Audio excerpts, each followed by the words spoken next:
Hello friends. तो क्या इस बरसात के मौसम में आप प्याज और बेसन का पकौड़ा खा के बोर हो चुके हैं? तो चलिए बनाते हैं आज मसूर के दाल का पकौड़ा। वो भी झटपट बन जाएगा क्योंकि मसूर के दाल को भिगोने की कोई ज़रूरत नहीं है। सिर्फ 1 घंटा पहले आप उसको भिगो दो और वो अच्छे से भीग जाएगा। ऐसा नहीं है कि चने का दाल को जैसे भिगाते हैं तो ये जल्दी भीग जाता है। तो उसको भिगाने के लिए हमने 1 घंटे पहले उसको भिगो लिया था और उसमें हमने मिर्चा, लहसुन और जीरा को भी डाल दिया था। उसको पीसने के लिए जब मैंने रखा तो इन तीनों को भी मैंने पीस लिया था।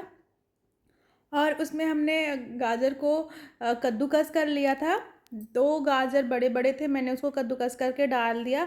बड़े बड़े 2 प्याज थे, मैंने उसको भी छोटे छोटे टुकड़ों में कर लिया था, उसको मैंने डाल दिया। और इसमें मैं सेंधा नमक डालूंगी। नमक आप अपने मतलब अपने खाने के हिसाब से डालना, कितना आप खाना पसंद करते हो। और मैंने इसमें हल्दी डाल लिया। उसके बाद मैंने इसको कर लिया मिक्स मिक्स मिक्स।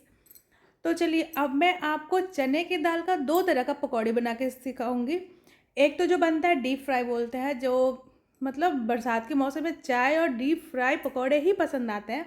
बट घर में कुछ लोग ऐसे भी होते हैं जो ऑयल खाना पसंद नहीं करते या फिर उनकी मजबूरी होती है जो नहीं खाते हैं।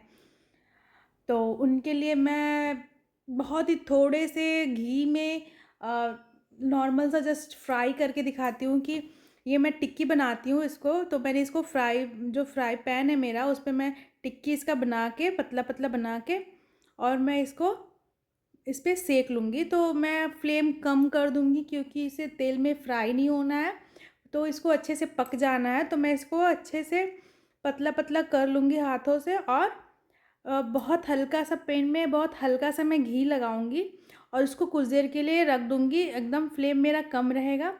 उसके बाद मैं 2 मिनट के बाद उसको देखूंगी तो हाँ, ये मेरा अच्छे से रेड हो गया है। डीप फ्राई करने की कोई ज़रूरत नहीं है। अगर आप चाहो तो सबको यही खिला सकते हो, बट बरसात का मौसम है तो डीप फ्राई तो मैक्सिमम लोगों को डीप फ्राई ही पसंद आता है। तो ये देखो, ये मेरा एक साइड से अच्छे से बन के तैयार है, दूसरे साइड से अब मुझे पकाना है। तो ठीक है, ये आपका मैक्सिमम टाइम लेता है 2 से 3 मिनट। तो ये देखो, ये एक साइड से अच्छे से पक चुका है और दूसरे साइड से पकाने के लिए फिर से मैं इसको ढक दूंगी। और उसके बाद 1 मिनट बाद जब मैं देखूंगी तो ये अच्छे से पक चुका है। तो ये मेरा जो मूंग दाल का जो आप टिक्की बोल सकते हो, कटलेट बोल सकते हो, ये तैयार हो गया है। और मैं उसमें मिर्ची डालूंगी क्योंकि मिर्ची खाना तो अच्छा ही लगता है। पकौड़े के साथ तो कौन होगा जो मिर्ची नहीं खाता होगा, मैक्सिमम लोग तो मिर्ची ही खाते हैं। तो ये देखो, ये गर्मा गर्म पकौड़े हमारे तैयार हैं। और मिर्ची भी मेरा तल तल नहीं गया है, मतलब सेक जो उसमें हम लोग ने सेका हुआ है उसको, वो भी अच्छे से हो गया है। तो ये मेरा एक रेसिपी तो हो गया। आप देखो ये कितने ही अच्छे तरीके से मेरा कटलेट है। मसूर दाल का आप कटलेट बोल सकते हो या जो भी बोल सकते हो। और ये हो गया टमाटर की चटनी इसके साथ। ये थोड़ी स्पाइसी है क्योंकि बरसात के मौसम में ये जो मज़ा है ना खाने का, वो वाकई में बहुत अच्छा है। ये पकोड़े बहुत अच्छे लगते हैं, आप एक बार ज़रूर ट्राई करना। ये देखो, इसमें कोई ऑयल नहीं है, बहुत नॉर्मल सा बस हमने तवे पे लगाया था। फ्राई पैन में बस थोड़ा सा मैंने लगाया था। और ये देखो, ये बहुत अच्छे से पक चुका है। तो अगर कोई डाइट फॉलो करता है वो भी इसको खा सकता है, ये डाइट वालों के लिए भी है। और डीप फ्राई वालों के लिए हमने ऑलरेडी तेल गरम कर दिया है और उसमें मैं छोटे छोटे करके ऐसे उसको डीप फ्राई कर दूंगी। बट जो इसका टेस्ट आता है ना डीप फ्राई का, वाकई में बहुत अच्छा लगता है। अगर आप बिहार से हो ना, या कोई यूपी बिहार से होगा तो उसको तो पता ही होगा कि मसूर के दाल के पकौड़े और चावल, मतलब मज़ा ही आ जाता है। और इस समय तो आम का अचार बनने का सीज़न है, तो एकदम ताज़े ताज़े अचार और प्याज, मतलब इसका जो कॉम्बिनेशन है ना, यूपी बिहार वालों को ही अच्छे से पता होगा। तो ये देखिए, ये डीप फ्राई हो रहा है। और डीप फ्राई होने में कोई टाइम नहीं लगता है, ये बहुत जल्दी फ्राई हो जाता है।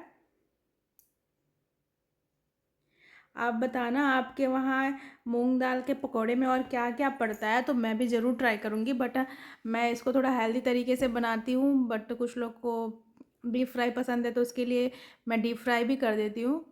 मैं अपने घर में जैसे जिसको पसंद है उसके अकॉर्डिंग ही बनाती हूँ। तो मैं बस एक बार उसको तैयार करती हूँ, उसके बाद सबके लिए सबके अकॉर्डिंग मैं बना देती हूँ क्योंकि सबके पसंद का बनाना, मुझे कुकिंग पसंद है इसलिए मैं सबके पसंद का उनके अकॉर्डिंग ही बनाती हूँ।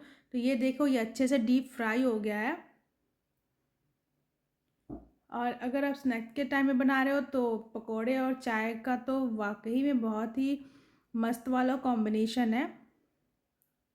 और यूपी बिहार वाले तो ये बोलते हैं ना, भात और पकौड़ी का जो कॉम्बिनेशन है ना, मज़ा ही आ जाता है। तो वैसे तो आप ये चावल के साथ प्याज का खाते होगे, बट एक बार मसूर की दाल का पकौड़ी ज़रूर ट्राई करना। तो आप बताना आपको ये रेसिपी कैसा लगा, और अगर अच्छा लगे तो कमेंट में ज़रूर बताना। Thank you.